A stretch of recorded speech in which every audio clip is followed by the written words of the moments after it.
dédé àsìkò gbogbo tẹ́ ti gbọ́ mi lé lóko tàbí lẹ́yìn òde ẹ jẹ́ kí a gbàdúrà bàbá wa olùfẹ́ wa wọn agbẹ́yìngbà ṣe ń lọ́ba fún àánú àtọ́jú rere ńlá láti àrígbà láti tún rí ọjọ́ ìsinmi mìíràn nínú ọdún tuntun àti oṣù tuntun. Ògo ni fún orúkọ mímọ́ yín ọlọ́run aláàánú wa fún oore ọ̀fẹ́ ńlá bàtàbàtà tí kò ṣeé fowó rà yìí. Ọlọ́run ọ̀rọ̀ tí a ó gbéyàwó lénìí kó ṣe ayé ọkàn àti ara wa ní rere, ká jẹ́ olùgbọ́ àti olùṣe ọ̀rọ̀ náà nítorí tí a gbàdúrà ní orúkọ Jésù Kristi Olúwa wa, àmín.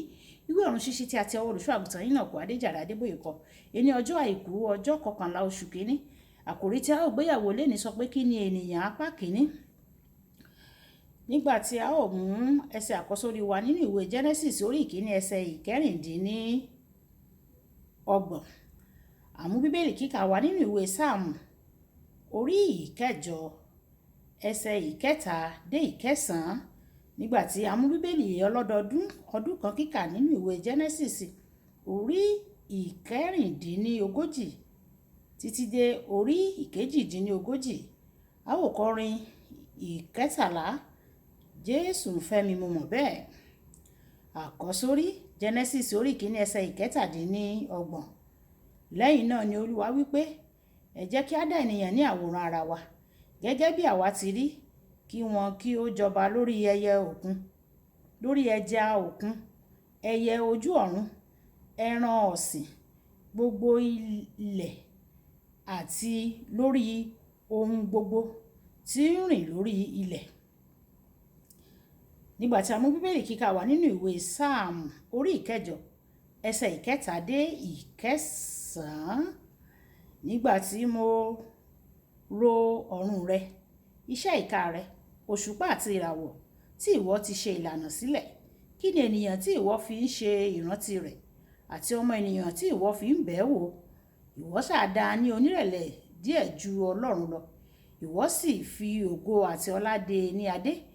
Ìwọ mú un jọba lórí iṣẹ́ ọwọ́ rẹ, ìwọ sì ti fi ohun gbogbo sí abẹ́ ẹsẹ̀ rẹ̀, àwọn àgùntàn àti àwọn màálù pẹ̀lú, àti àwọn ẹranko ìgbẹ́, àwọn ẹyẹ ojú ọ̀run àti àwọn ẹja òkun tí ó ń kọjá lọ nípa ọ̀nà òkun.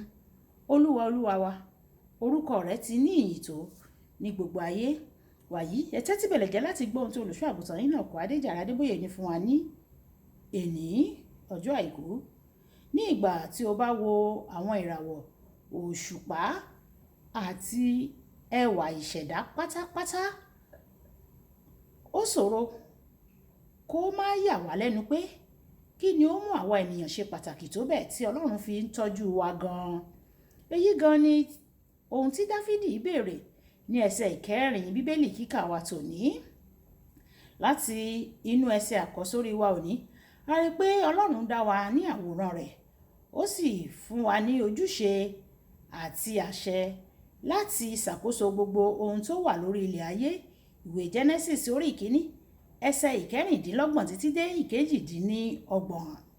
Nítorí náà, ìwọ àti èmi a ní àṣẹ Ọlọ́run láti ṣàkóso ayé, ṣùgbọ́n Ọlọ́run kò dúró níbẹ̀ o. Ó tún sọ nínú ìwé Mátíù orí ìkejìdínlógún ẹsẹ̀ ìkejìdínlógún pé yóò fi àṣẹ mú ohun gbogbo tí a bá sọ ní ayé ṣẹ láti orí ìtẹ́ rẹ̀ ní ọ̀run. Ó ṣe ni láàánú pé nígbà tí ènìyàn ṣe ẹ̀ṣẹ̀ tí ó ṣẹ̀, ó sọnù kúrò nínú ipò àti àṣẹ tí Ọlọ́run fún un nínú ìdá ayé. Ìdí nìyí tí Ọlọ́run fi rán ọmọ rẹ̀ Jésù Kristi láti tún mú wa padà bọ̀ sípò àpẹẹrẹ àkọ́kọ́ rẹ̀ àti láti fi ìjọba padà fún wa. Tí o bá ti gba Jésù gẹ́gẹ́ bí Olúwa àti olùgbàlà rẹ, ìwọ ti di ẹni tó ga ju gbogbo ohun tó wà lórí ayé lọ. Ìwé Jòhánù kínní orí ìkẹrin ẹsẹ̀ ìkẹrin. Ṣùgbọ́n tí o kò bá tí ì gba Jésù gẹ́gẹ́ bí Olúwa àti olùgbàlà rẹ, mo bẹ̀ ọ́ kí o ṣe bẹ́ẹ̀ ní báyìí. Ìdí ni pé tí o bá lè fi ẹ̀ṣẹ̀ sílẹ̀, ipò kankan kò ní sí fún ìṣàkóso rẹ mọ́ tí o bá wà nínú ẹ̀ṣẹ̀. Dípò bẹ́ẹ̀, ìwọ ni yóò máa ṣàkóso wọn tí o bá ti fi ẹ̀ṣẹ̀ sílẹ̀. Ètò ọrọ̀ ajé orílẹ̀-èdè kò ní pinnu ohun tó ṣẹlẹ̀ sí ọ. Dípò bẹ́ẹ̀, ìwọ yóò máa ṣe àṣeyọrí bóyá ètò ọrọ̀ ajé dára ni àbí kò dára. èṣù àti gbogbo àwọn ẹ̀mí èṣù wọn yóò bẹ̀rù àwọn ọmọ Ọlọ́run nítorí wọ́n mọ̀ pé Ọlọ́run ní mú àwọn ọmọ rẹ̀ jókòó papọ̀ mọ́ Kristi ní ọ̀run tó ga jù gbogbo àkóso àti agbára èṣù lọ. Ọlọ́run ti mú gbogbo àwọn ọmọ rẹ̀ jókòó ní ọ̀run pẹ̀lú Kristi tí ó ga jù gbogbo ìṣàkóso àti agbára èṣù. Ìwé Éfésù orí ìkejì ẹsẹ̀ ìkẹrin dé ìkẹfà. Ìdí nìyí tó fi jẹ́ pé nígbà tí gbogbo ẹnìkan tí èmi kò mọ̀ tó bá sọ pé kí n gbàdúrà fún òun, ìbéèrè àkọ́kọ́ tí màá kọ́kọ́ bi ni wípé ṣé o ti di àtúnbí nínú Kristi? Tí ẹni náà kò bá jẹ́ onígbàgbọ́, bí mo tilẹ̀ gbàdúrà tí ìṣòro náà bá parí, ìṣòro tó burú jù tún lè dìde nítorí ẹni náà sì jẹ́ ẹran fún èṣù tí kò báyìí tí ì fi ayé rẹ̀ fún Jésù. Olùfẹ́, ìpìlẹ̀ gbogbo ọ̀nà àbáyọ tó tọ́ sí ìṣòro ẹnikẹ́ni ni láti wà nínú Kristi o. O gbọ́dọ̀ ronúpìwàdà kúrò nínú ẹ̀ṣẹ̀ kankan tó lè wà nínú ayé rẹ o, kí o sì gba Jésù gẹ́gẹ́ bí Olúwa àti Olùgbàlà rẹ. Bí o bá ti ṣe bẹ́ẹ̀, rí i dájú pé o gbé ìgbé ayé mímọ́ o nípa mímú ọ̀rọ̀ rẹ̀ àti mímọ̀ ọ̀rọ̀ rẹ̀ àti gbígbọ́ràn sí ìlànà rẹ̀ lẹ́nu. Bí o ṣe ń ṣe bẹ́ẹ̀, ìwọ yóò ní àṣeyọrí rere, ìwọ yóò sì ní òmìnira lórí gbogbo ìṣòro tó bá wá sí ojú ọ̀nà rẹ. Kókó ọ̀rọ̀ ètè Ọlọ́run fún ọ ni pé kí o jọba lórí gbogbo ìṣòro. Ètè Ọlọ́run ni fún ọ ni pé kí o jọba lórí gbogbo ìṣòro.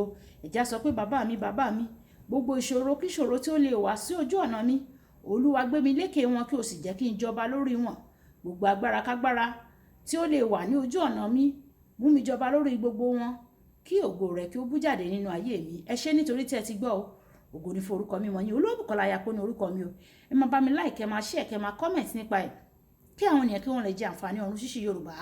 Ẹ ṣé tẹ̀ ń tẹ́tí sí ọ̀run ṣíṣí Yorùbá o. Ọlọ́run Olódùmarè yóò tẹ́tí sí igbe àti ẹ̀bẹ̀ yín. Ó dàbọ̀.